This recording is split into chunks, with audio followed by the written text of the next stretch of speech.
School കായികമേളയുടെ സമാപന സമ്മേളനം അലങ്കോലപ്പെടുത്താൻ ആസൂത്രിത ശ്രമം ഉണ്ടായെന്ന ആരോപണവുമായി വിദ്യാഭ്യാസ മന്ത്രി വി ശിവൻകുട്ടി ഇപ്പോൾ രംഗത്തെത്തിയിരിക്കുകയാണ്.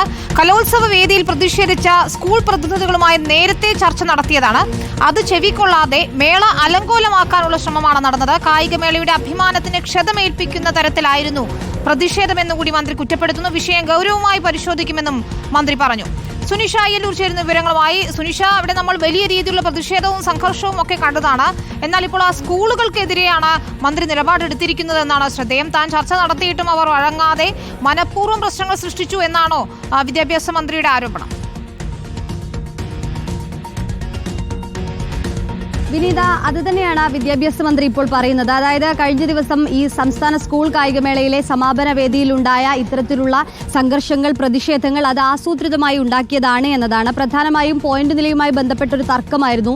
സ്പോർട്സ് സ്കൂളിനെ ഈ ജനറൽ സ്കൂളുമായി ബന്ധപ്പെടുത്തി അവർക്ക് ഈ അവാർഡ്, ഈ ട്രോഫി നൽകിയതുമായി ബന്ധപ്പെട്ട പ്രശ്നമാണ് നാവാമുകുന്ദയും ഒപ്പം തന്നെ മാർബേസിൽ സ്കൂളും പ്രതിഷേധമായി മുന്നോട്ട് പോകാനുള്ളൊരു കാരണമായിട്ടുണ്ടായിരുന്നത്. പക്ഷേ ഈ മന്ത്രി വി ശിവൻകുട്ടി പറയുന്നത് നേരത്തെ ഇവർ പ്രതിഷേധിക്കുന്ന സമയത്ത് തന്നെ കൃത്യമായി കാര്യം ഗൗരവത്തിലെടുത്തുകൊണ്ട് അത് പരിഗണിക്കുമെന്ന് അവരോട് പറഞ്ഞിരുന്നു. ഈ പ്രതിനിധികളുമായി, സ്കൂൾ പ്രതിനിധികളുമായി ചർച്ച നടത്തിയിരുന്നു എന്നതാണ്. പക്ഷേ ഈ പ്രതിഷേധം നടക്കുമ്പോൾ പോലും ഇത് അലങ്കോലപ്പെടുത്തരുത് എന്ന് ആവർത്തിച്ചു പറഞ്ഞിട്ടും ഈ സ്കൂൾ പ്രതിനിധികൾ അത് വിസമ്മതിച്ചു. അതിനുശേഷവും ഇത്തരത്തിലുള്ള പ്രതിഷേധവുമായി മുന്നോട്ട് പോവുകയാണ് ചെയ്തത് എന്നതാണ്. തുടക്കം മുതൽ തന്നെ 7 ദിവസം ഒളിമ്പിക്സ് മാതൃകയിലായിരുന്നു ഇത്തവണ കായികമേള ഉണ്ടായിരുന്നത്. അതുകൊണ്ട് തന്നെ തുടക്കം മുതൽ കൃത്യമായി ആസൂത്രണം കൊണ്ടും ഒപ്പം തന്നെ സംഘാടനം കൊണ്ടും ഒക്കെ മികച്ച രീതിയിലാണ് എന്ന പൊതുവെ ഒരു അഭിപ്രായം കിട്ടിയൊരു സമയം കൂടിയായിരുന്നു. അതിനിടയിലാണ് സമാപന വേദിയിൽ ഇത്തരത്തിലുള്ളൊരു സമാപന സമ്മേളനത്തിന്റെ ആ ദിവസം തന്നെ ഇത്തരത്തിലുള്ളൊരു പ്രതിഷേധം കൊണ്ട് ഈ സംസ്ഥാന സ്കൂൾ കായികമേള ഒന്നടങ്കം അലങ്കോലപ്പെട്ടു എന്ന രീതിയിലേക്ക് കാര്യങ്ങൾ പോവുകയും ചെയ്യുന്നത്. ഏതായാലും നിലവിൽ ഈ വിദ്യാർത്ഥികൾക്കൊപ്പം തന്നെ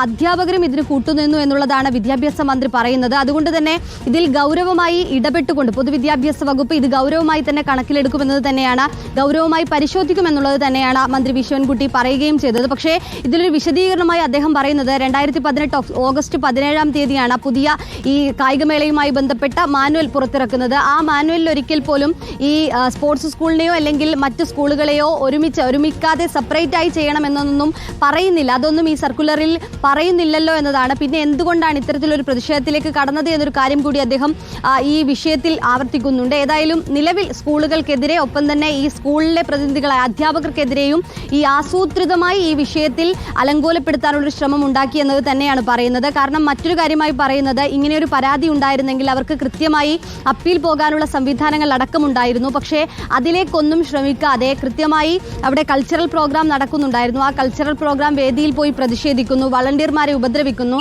അത്തരം രീതിയിലേക്ക് കൂടി കഴിഞ്ഞ ദിവസത്തെ സംഘർഷം പോയിട്ടുണ്ട് എന്നതാണ്. ഏതായാലും ഈ സ്കൂളുകൾക്കെതിരെ തന്നെയാണ് മന്ത്രി വി ശിവൻകുട്ടി പറയുന്നത്. പക്ഷേ അതിനൊപ്പം തന്നെ സ്കൂൾ പ്രതിനിധികൾ പറയുന്നത് അവർക്ക് ഇങ്ങനെ ഒരു അറിയിപ്പ് തുടക്കം മുതൽ കിട്ടിയിരുന്നില്ല എന്നതാണ്. അങ്ങനെയാണെങ്കിൽ സർക്കാരിൻ്റെ ഈ റിസൾട്ട് പബ്ലിഷ് ചെയ്യുന്ന വെബ്സൈറ്റിലെങ്കിലും അത് കൃത്യമായി മാറ്റേണ്ടിയിരുന്നില്ലേ എന്നതാണ് അവർ ആവർത്തിച്ച് ചോദിക്കുന്നത്. ഒപ്പം തന്നെ കഴിഞ്ഞ ദിവസം പോലീസിന്റെ ഭാഗത്തു നിന്നും മോശമായ നടപടികളാണ് ഉണ്ടായത്. വിദ്യാർത്ഥികളെ ആക്രമിക്കുന്ന തരത്തിലേക്കുള്ള കാര്യങ്ങൾ കൂടി പോയി എന്ന് പറഞ്ഞുകൊണ്ട് മാർബേസിൽ അടക്കമുള്ള സ്കൂളുകൾ പരാതി നൽകാനും ഒരു വശത്ത് മുതിരുകയാണ്. വിനീത, ശരി, സുനിഷ അയ്യല്ലൂരാണ് വിശദമായ വിവരങ്ങൾ നൽകിയത്.